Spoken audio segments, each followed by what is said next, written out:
नमस्कार मंडळी. हे मिस्टर शुभम सुनील चव्हाण हे शेतकरी आहेत. यांचं साधारणतः 8 ते 9 गायी आहेत. या गोठा साधारणतः जागा कमी असल्यामुळं बांधून गायी बांधूनच ठेवायची पद्धत आहे यांच्याकडं. परंतु गायींना गेले 8 ते 10 दिवसापूर्वी 24 तास पाण्याची सवय लावावी म्हणून ह्यांनी स्वतः एक बॅरल असे कापून पाण्याची सोय केलेली आहे. प्रत्येक गायीच्या 2 गायींच्या मध्ये एक बॅरल आहे. परंतु हे असं केल्यानंतर गायींचं पचन प्रचंड चांगल्या पद्धतीने सुधारलंय. प्लस गायींना ग्लेजिंग पण आलेली आहे, चमक आहे गायीच्या अंगावर.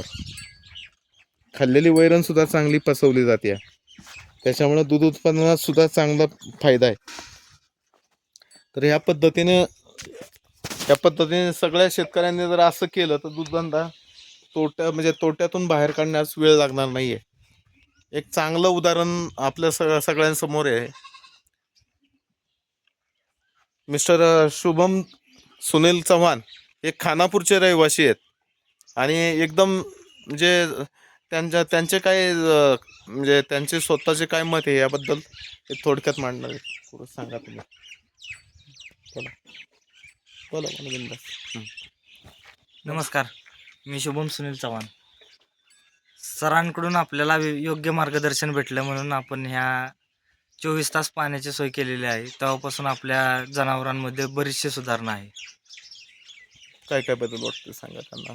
त्यांचे जनावरांचं शेण वगैरे पहिलं व्यवस्थित नव्हतं, वास वगैरे यायचा शेणाचा. आता तसं नाही, शेण वगैरे एकदम क्वालिटी येतं. लगेच वाळलं वेळलं जातं. ते पहिलं शेण टाकलेलं नुसतं वलच राहत होतं. त्यानंतर शेण मऊ आणि एकदम सॉफ्ट यायला लागलेले. गायांमध्ये बराचसा बदल, त्यांच्यावर चमक, डोळ्यांची त्यांची चमक एकदम सुंदर रिझल्ट आलेला आहे. तर असं सर्व शेतकऱ्यांनी या पद्धतीने जर केलं तर नक्कीच दूध व्यवसाय फायदेशीर करण्यासाठी आपल्याला याची मदत होऊ शकते. आता त्याबरोबर शुभमनं स्वतः कालवडींना सुद्धा 24 तास पाण्याची सुविधा केली आहे. आता लोक कालवडींना पाणी पाजताना बऱ्याच वेळा भितात, भीती वाटते की 2 महिन्याच्या 4 महिन्याच्या कालवडींना आपण पाणी 24 तास कसं ठेवायचं, एकदम पाणी पितात म्हणून ही भीती सगळ्यांना वाटते. परंतु शुभमच्या कालवडी त्यांच्या एकदम खराब कालवडी म्हणजे झालेल्या होत्या. त्यांची वजन वगैरे एकदम, पोट वगैरे सुटलेले होते, केस एकदम वाढलेले होते. परंतु तुम्हाला दाखवायचं म्हणजे हे एक शुभमची अजून एक चांगली गोष्ट, चारा साठवण्याची पद्धत त्यांची बघा. हे वाढे आहेत, हिरवे वाढे आहेत, परंतु ते काय करतात, वाड्यांना आणून भिंतीला टेकून उभे करतात, ज्याच्यामुळे त्या वाड्यातलं पाणी फक्त कमी होतं आणि वाड्याची जी गुणवत्ता आहे त्याच्यातला हिरवेपणा तसंच राहतोय आणि प्रोटीन पण टिकून राहते. त्यामुळं वाडे जे एकदल धान्याचे वैरण सुद्धा असताना सुद्धा जनावरांना त्याचा दुष्परिणाम जास्त जाणवत नाहीये. याचं कारण आहे की त्यातलं पाणी हे नेपियर ठेवलेलं आहे, नेपियर सुद्धा उभं ठेवलेलं आहे, त्याच्यामुळे त्यातला पाण्याचा अंश कमी होतोय. ते 12 तास साधारणतः वैरण साठवून ठेवतात उभी करून आणि त्यानंतर कुट्टीला घेतात, त्यामुळं त्याचा चांगला फायदा त्यांना मिळतोय. हे शुभमच्या ह्या कालवडीत बघा, कालवडींना त्यांनी मुक्त व्यवस्थापन केलेलं आहे छोट्याशा जागेमध्ये. आणि कालवडींना सुद्धा हाच प्रकार होता की शेण एकदम चरबट आणि पातळ यायचं कधी कधी, आणि कालवडी वाढ होत नव्हत्या. केस वाढल्यामुळं, पोट वाढल्यामुळं एकदम अशा त्यांची वजन पण म्हणजे वाढ सुद्धा खुंटलेली होती. परंतु आता कालवडींमध्ये ह्या 3 आठवड्यातच फार चांगला बदल दिसतोय.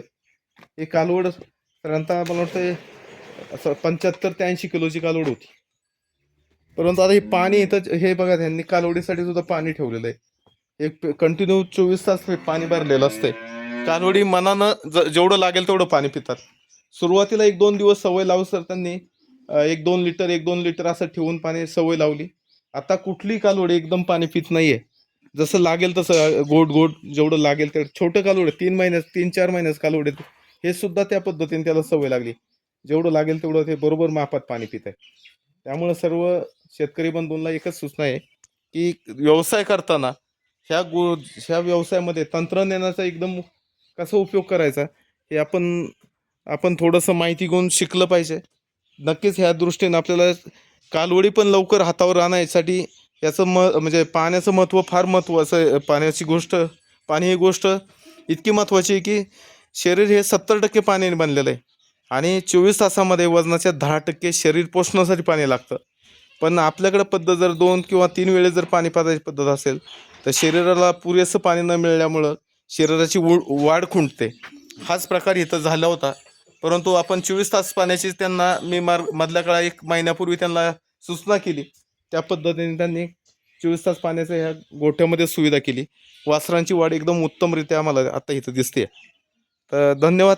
शुभम काही 2 गोष्टी परत एक सांगतात कालवडीबद्दल. ते जरा सगळ्यांना ऐकायचं आहे. कालवडींचं म्हणजे कालवडींचे पोट वगैरे सुटले होते, केस जास्त झाले होते त्यांना. त्यामुळे कालवडी काही झाल्या होत्या, खराबच दिसत होत्या. नंतर कन्हैयाचं खाद्य वापरून आणि 24 तास पाण्याची सुविधा केल्यामुळे कालवडींमध्ये सुधारणा आहे. तुम्ही इतर शेतकऱ्यांना काय सूचना कराल? कशा पद्धतीने कालवड तयार करायची म्हणतात तर काय केलं पाहिजे पहिल्यापासून? कालवड तयार तयार करायची म्हणलं तर आपण कालवडीला पाणी पाजत नाही ना, पण पाणी महत्त्वाचं आहे. पाणी पाजलंच पाहिजे त्यांना.